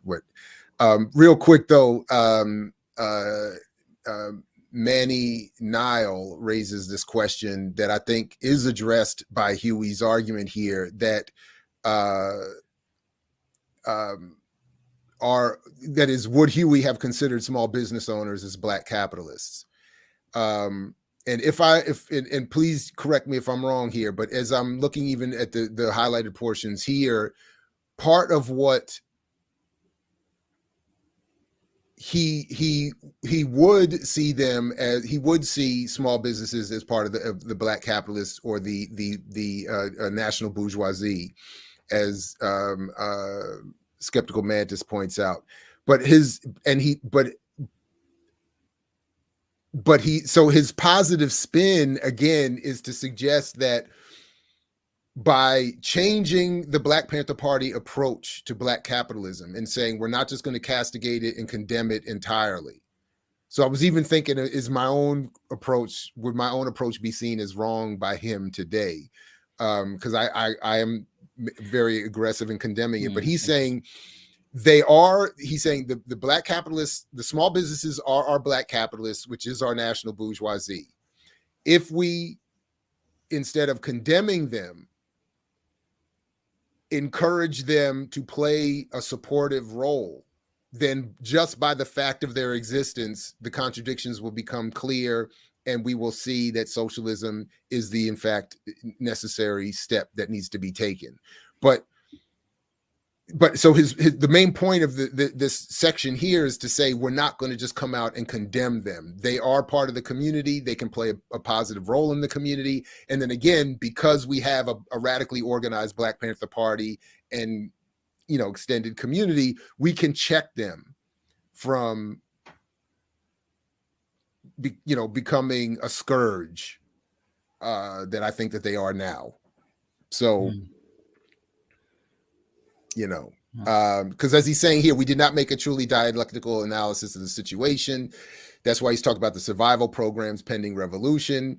He talks about receiving money as the party from monopolies, humanitarian philanthropists. At the same time, we were engaged in a blanket condemnation of the small victimized Black capitalists found in our communities. This tactic was wrong since we received money from our survival programs from big white capitalists, and we freely admit that. We recognize that the small Black capitalist in our community has the potential to contribute to the building of the machine, which will serve the true interests of the people and end all exploitation. In wars of decolonization, the national bourgeoisie supports the freedom struggle of the people because they recognize that this is in their own self-interest. Since the people see Black capitalism in the community as Black control of local institutions, this is a positive characteristic because the people can bring more direction and focus to the activities of the capitalists. So far as capitalism in general is concerned, the Black capitalist merely has the status of victim because the big white capitalists have the skill, make loans, in fact, control the Black capitalist. If he wants to succeed in his enterprise, the Black capitalist must turn to the community because he depends on them to make profits. He needs this strong community support because he cannot become independent of the control of the court. So he's saying we need to have, you know, and this is where he's starting to say that the Black capitalist, you know, will support the community because they will be forced to contribute to the Black Panther Party survival programs. And that's where I've already summarized that point about the dialectical relationship. And then the community will see those who support their survival and patronize their places. So we said, again, if they support us in the struggle, we'll support those businesses, and the businesses will see that. And out of self-interest, because that is what the national bourgeoisie is looking for, they will support our programs. But he is clear there's no salvation in capitalism, but through this new approach, the Black capitalist will contribute to his own negation by helping to build a strong political vehicle which is guided by revolutionary concepts and serves the vanguard of the people. So that's interesting, that last part about the negation, because I don't know. I think of when I listen to that or read it, actually I read that I think of like places like Cuba or places where there are small businesses, you know, and so they're not, you know, and even have seen documentaries and stuff where the business owners will talk about the virtues of socialism, you know, having experienced both, you know, pre-revolution and afterwards. So, you know, I don't know. It's not like an either or, that there's no small businesses or no small, you know, under socialism. But, you know, anyway, that's just a different. You know, I got to learn more. I got to go back and read more Mao and get more clear, learn more. But you know, but this is sort of the point, like, you know, I don't see this building bridges with the Boyce Watkins crowd as a possibility, unless because we are insufficiently organized to contradict the narrative that is attached to the Boyce Watkins approach, because he's not approaching it, despite some of the similar use of some language. He's not approaching it in this way that Huey Newton is describing, and he's not approaching it in a way that he's being forced to respond to a radically organized community. So at this point, we would be engaging Boyce Watkins' audience from an unequal position of power, I would argue. And we would lose the narrative battle overall because yeah, well, that's it, you know, and that's the key part that I think is missing in the differences between what Huey is saying then and what we're saying, or what think we're saying now. Skeptical Mantis, let me, did you have anything else you wanted to raise or respond to, or anything? And again, because I love that this, I love how this all came about. So I appreciate all of it. And the same thing here, like, again, it seems to me this would require a similar level of pre-existing radical organization to structure a business democratically, and to make sure it's being managed in that way, with an understanding, again, that this is a survival program and not actually going to be a solution.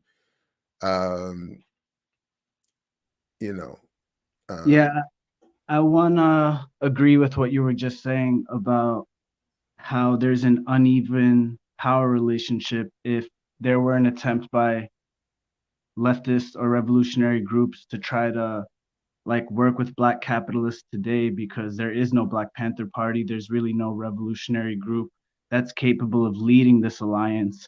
And Mao emphasizes the need for the proletariat, and I think the peasantry as well, to be the leading force in the alliance. He emphasizes the potential for contradiction within the alliance, which is something that Huey might imply at certain points, but he doesn't really get into it too much. Huey talks about it in a way that seems more like we'll all just work together for common goals, whereas Mao emphasizes the need for leadership of the oppressed to make sure that we don't end up becoming just pawns for the capitalist revolution.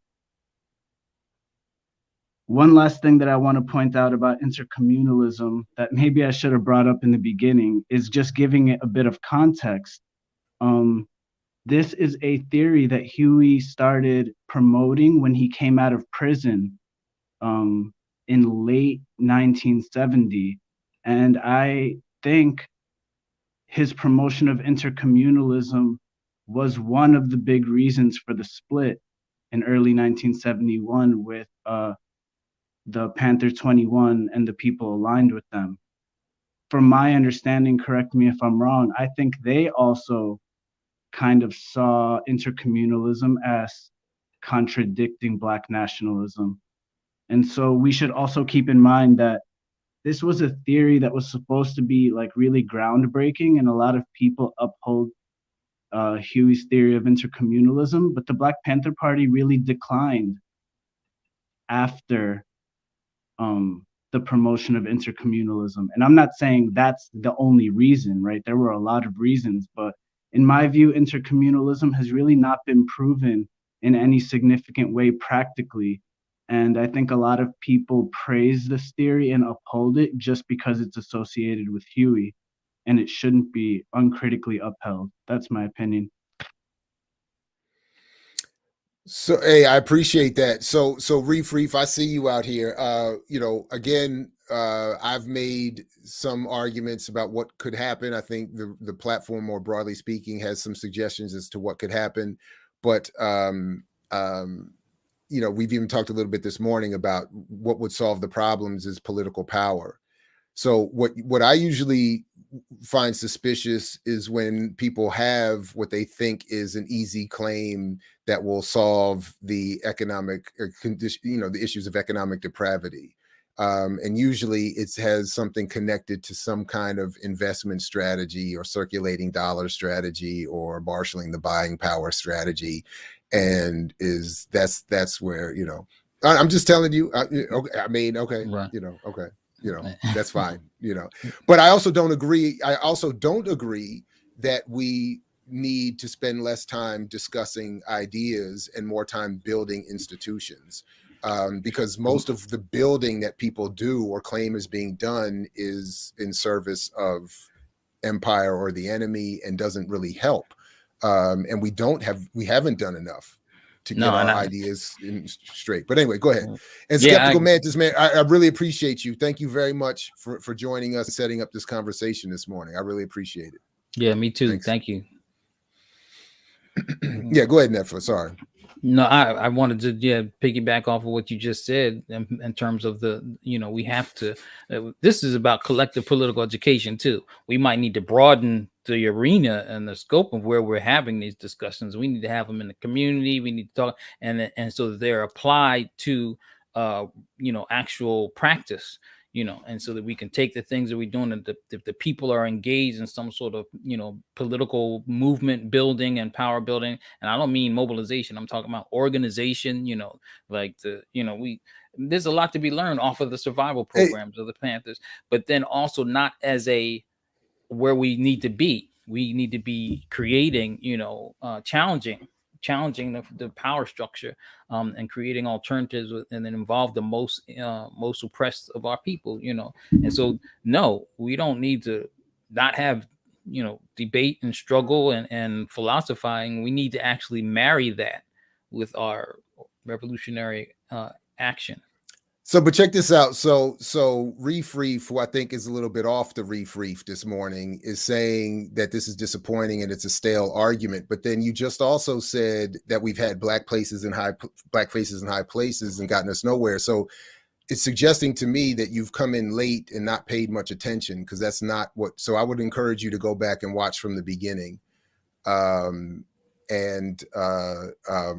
because. We addressed that exact claim. So that's the whole point. And that's why we need to have more of these discussions, because people are clearly unclear and not paying attention. But that's all right. We don't always have to disagree or agree, rather. So listen, Netfa, I don't know how you're feeling on time or on this topic, but I mentioned that I had a little bit on this new nominee, Ketanji Brown Jackson, which I actually think in some ways relates to what we're talking about here. If you got a couple minutes, I'd like us to check out a couple things. Sure. Can I say one last thing about the conversation we just had? It'll be brief, but in terms of the role of nationalism or nations, I mean, and not, I guess, more grounded in where the experiences we're having now and where the world is now versus what Huey was talking about in intercommunism, which I really appreciate how that was being dissected there. But right now, it seems like, when we look at the reemergence of a non-aligned movement and the multipolarism of the world, and that there are nations that may, some could argue they're not revolutionary or not, but like somebody put in the chat, we have to look at dialectical materialism and how things are unfolding, historical materialism. There is a role of in our connections with revolutionary nations or anti-imperialist, and then those who are engaging in socialist projects, Cuba, Venezuela, all over the place, and even those that are not necessarily engaged in socialism but are having to take an anti-imperialist stand. That there's a role for that on the state level, for them to have to come together and that, in fact, and on the people's level, on people-centered level. In fact, many of these countries, like if we look, and I was in Nicaragua, if we look at it, there should be, and this is what I think where socialism, should evolve into something that's really communist, is that there's a distinct, a not very clear line between the people and the masses and the state, because they're are trying to work and integrate the people in terms of the political decision making and the organizing of it. So I think, anyway, I'm just saying that there is still a role, and I think and even a reemergence of this white nationalism, the pan-European project is coming up again. So I don't know, we might need to revisit that, not revisit it. I think we need to reconsider that strongly, and that we're actually engaged in the process of forging these connections practically, not just talking about it, on an international level. And so, anyway, that's all. No, right on. And I'm always a little nervous, and I think you did great. So good job, Skeptical Mantis, and I appreciate you being the inaugural person to step up and do that. I think we need to do more of that. I agree. I think Leah said earlier that we need to do more of that. But anyway, I like that. So and definitely we can keep this going on the Discord. So please, everybody, join the Discord if you haven't already. It's in the show notes, but as well. So please do jump in there. So Netfa, what I also so in some ways this is perfect because we have sort of the antithesis of what we've been talking about this morning in this nominee to the Supreme Court. And if we can start with, I'd like to play a little bit or play this short discussion of the nomination on a rival Black news network. No, I'm just playing, but anyway, let's because I think let's just check this out. It's an historical day in the making. Ketanji Brown Jackson is now the first Black woman nominated to become a Supreme Court justice.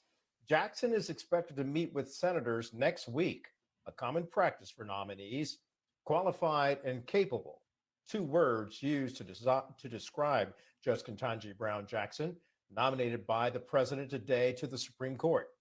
If confirmed by the Senate, she will bring to the High Court what it has lacked for 233 years. Think about that. Think about that, Netfa. Of a Black woman. Now, those words expressed by the experience of a Black woman on the court, Netfa. If confirmed, Judge Brown Jackson could have the power to impact generations to come. Talking about how this will matter for those younger generations. She's joining us now. And, our nation, Joteka, is divided because of race or politics. Today, we have a nominee who very well may transcend both. How important is that? I think it's incredibly important. And I absolutely believe that Judge Jackson is going to be a unifier in this country. I think it's hard for anyone in Fix your face, Netfa. I see you. Watch Judge Jackson address this nation today and not felt some bit of inspiration. So much of her story is the story of so many Americans, and particularly Black women. She is not only someone that will bring experience as a legal mind and a legal scholar with a deep understanding of the Constitution and years of experience on the federal bench, but she will also bring the lived experience of a Black woman. She will bring the lived experience of someone who grew up being told that she shouldn't set her vision too high. She understands what it means to be overlooked or pushed to the side, and she will carry that to the U.S. Supreme Court along with so much of the excellence and the remarkable career that she has had as a jurist and a public servant to this country. It's indeed a very beautiful and inspiring day in America. Mm. And, one of the questions that comes to mind is that this is not a diversity hire or nomination. We seem to have that already with. He said it was. Thomas. Before the election. On the High Court when it's time to weigh in on cases that impede upon our civil rights. Will we see that in here? I think we look at Judge Jackson's record. She has a deep understanding. She is someone that brings to the court, if confirmed, with nearly 8.9 years of service. That's how much he was bothered by it. Judge on the bench. She will bring to bear to the court more experience and more years of service on the bench than 4 other justices combined. So with that, she is going to bring a very wide understanding of the rule of law, a very deep understanding of the Constitution. And again, because of her deep experience and the work that she's done with the U.S. Sentencing Commission, her work as a federal public defender, I think she's going to be able to see so much of America. Netfa, public defender right down there in D.C. Superior Court. That lens, she has that worldview, and most importantly, she has that lived experience. And I think that is going to be important to have that representation, to have that viewpoint on the U.S. Supreme Court. Very well said. And I know you're very excited about this. I got to let you gloat for a little bit and celebrate this. Gloat and celebrate. It feels good. It feels, I've cried. I've had tears of joy. I'm on the West Coast. I'm in LA. I literally woke up at 4 a.m. this morning because I could not sleep because I had so much excitement about what was going to come today. And I think for so many Black women and so many little Black girls, what they will see in Judge Ketanji, oh my goodness, Judge Ketanji Jackson, will be just a beacon of hope.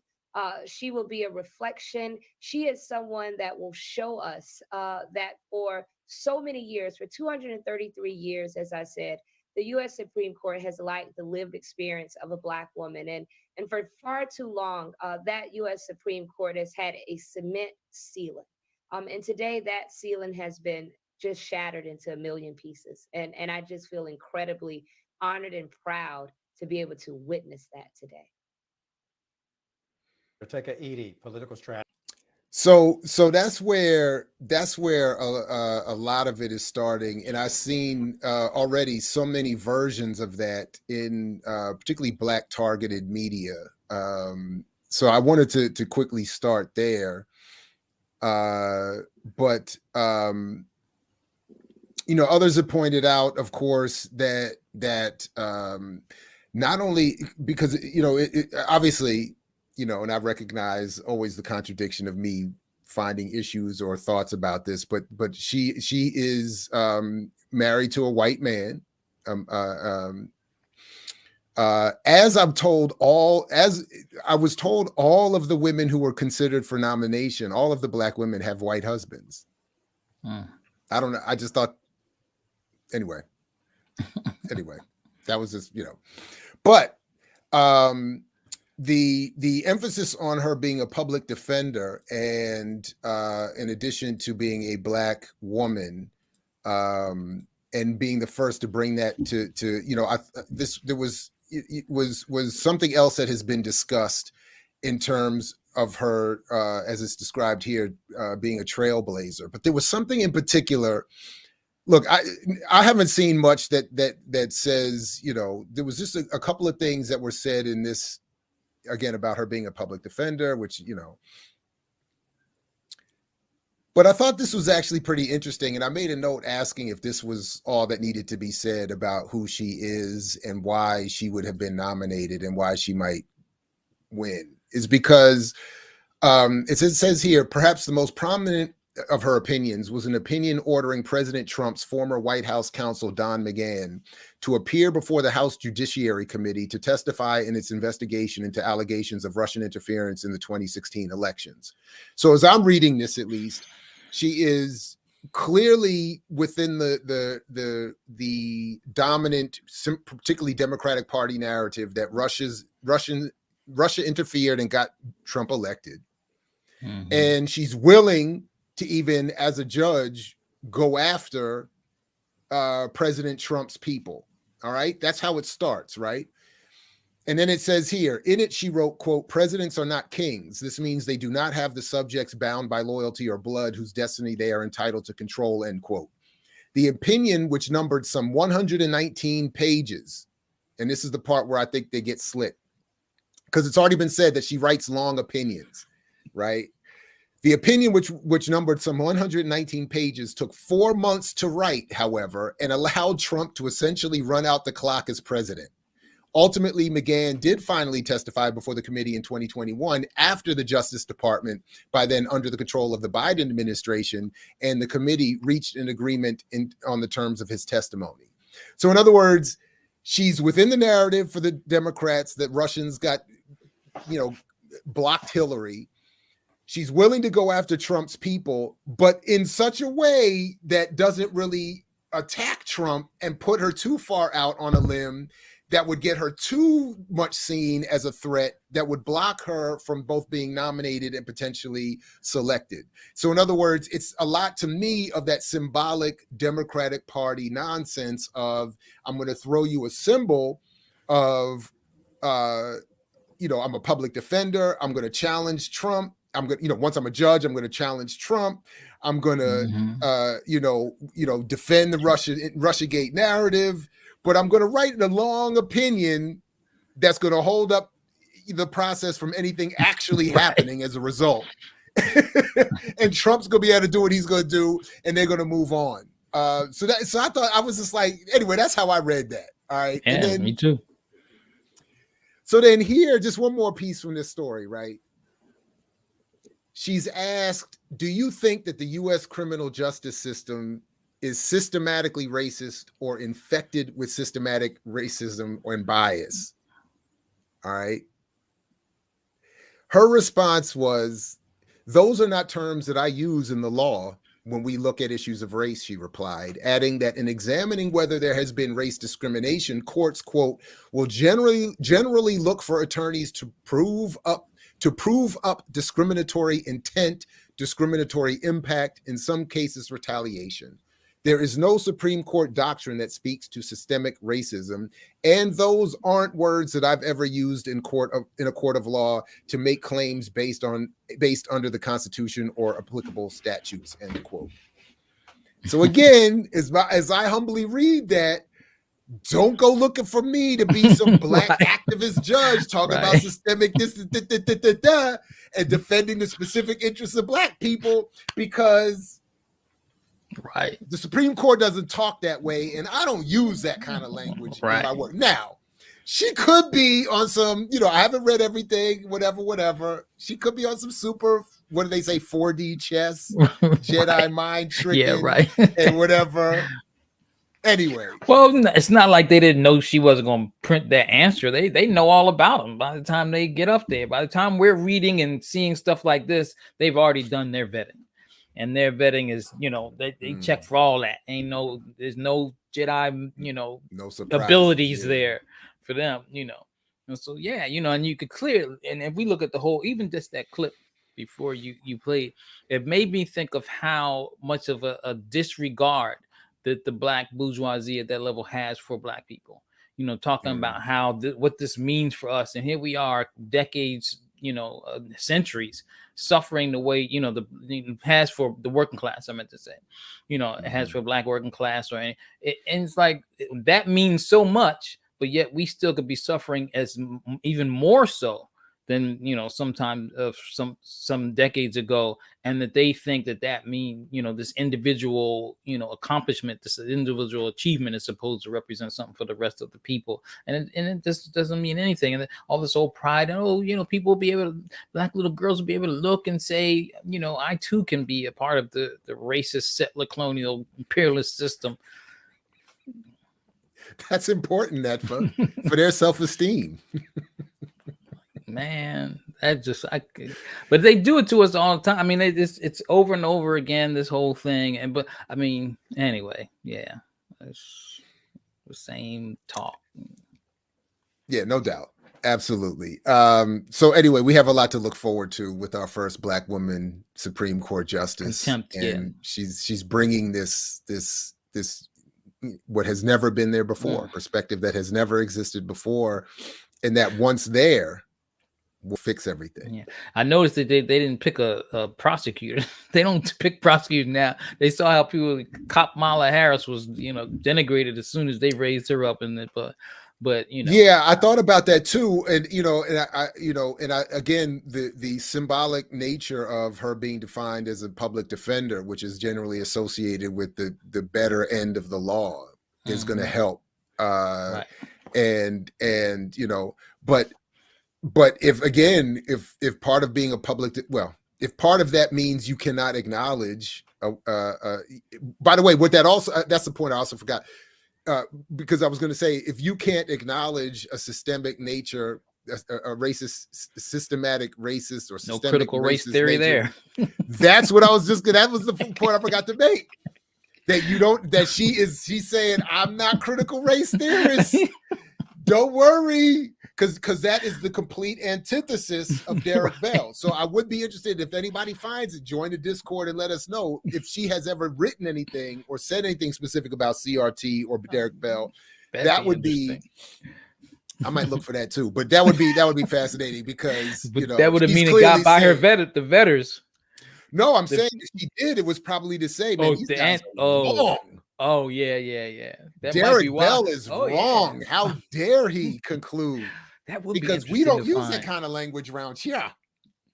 Right. That We would don't be say interesting that. to find. I would So love to. Yeah, check it out. let's for all that. look for it, and whoever finds it, hit us up first, and let's see what's what. Because I haven't seen any discussion beyond what we've discussed here. I haven't really found anything yet about her actual, decisions or anything like that. So I'm sure, that would be anyway.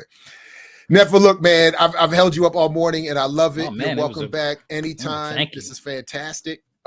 Is there anything quickly before we dip about from PACA or BAP that you want to announce, or everybody just join Black Alliance for Peace and Pan-African? There's way too many things for me to keep up, but Okay. PACA has our Asana Shakur study group every second and fourth Wednesday of the month. Not this Wednesday, it's the next Wednesday afterwards, which we had a really good one last one with Daruba. Was that last one? I'm sure. Yeah, that was just last Wednesday, right? Yeah. But anyway, this one is coming up. A letter to my people. I think it's about Asana Shakur, and I'm sorry, I really should know what this is. I'm sorry, I'm blanking on the thing, but it's. I mean, it's you got about, a lot Asana going on, Shakur, man. Yeah, but it's I'm breaking down Asada and what So look us up, PACA DMV on all the social media platforms. BAP has some stuff going on, I know, but I'm sorry. Let's see if I can find anything. Oh, what's up, Poncho? Shout out to Poncho, man. That's my guy right there, man. Big shout out to Poncho McFarlane, man. That's a good dude right there. See, not everybody in academia is treacherous. That's more evidence right there. Anyway, but look, man. I mean, we'll put. Always a you know what I didn't. Yeah, always, man. It's always good to chop it up. You ain't hold me up. I know. I'm just saying. Voices with Vision tomorrow morning on WPFW. Thank you. 89.3 FM. Yeah, no doubt. And then unfortunately, I think you and I are going to also be gathered together on March 5th to commemorate Brother Askia, right? Actually, I can't. Yeah, that's March 5th. We should have been plugging that. I can't, because actually another friend, a dear friend of mine, passed, and their mom emceeing the memorial for Alicia Rapco also on that same time and date. Okay, so I won't be able to make it. But everyone else should, who might not have the connection to Alicia. I guess those are the two things that people should be aware of: Alicia Rapco and also Askia Muhammad, who also was, anyway, elder and he was a great guy, man. And so we're going to be paying tribute to him Saturday, March 5th at the Busboys and Poets. I forgot which one it is. Is it the 14th Street? I can't remember which one it is. I'm assuming the 14th Street, but it might be. I don't know. I'll have to. I'll announce more of it here before we get closer to the date. But I know it's March 5th. Yeah. And then so rest in peace to your other fallen comrade. I don't believe I know her or knew her, but maybe the International Committee for the Freedom of the Cuban Five. Alicia was our leader, and then we end up changing to the International Committee for Peace, Justice, and Dignity, and she was our leader. But so you may have indirectly come, but she was kind of Anyway, yes. Anyway, too many things happening, too many deaths, unfortunately. So anyway, much appreciation, everybody in the chat this morning. Of course, to Netfa Freeman, and then all those who are going to hear and see this later. Big shout out to you as well. As always, like my man Pierre said, if we didn't get to you or get to it, make sure you put it in the comments. We'll catch you next time here at I Mix What I Like, and much more throughout the platform here at Black Power Media. Thanks, everybody. Peace, because we know you're willing to fight for it, like Fred used to say. Catch you next time. I mix what I like, what I like, what I like, what I like, what I like. I mix what I like, what I like, what I like, what I like.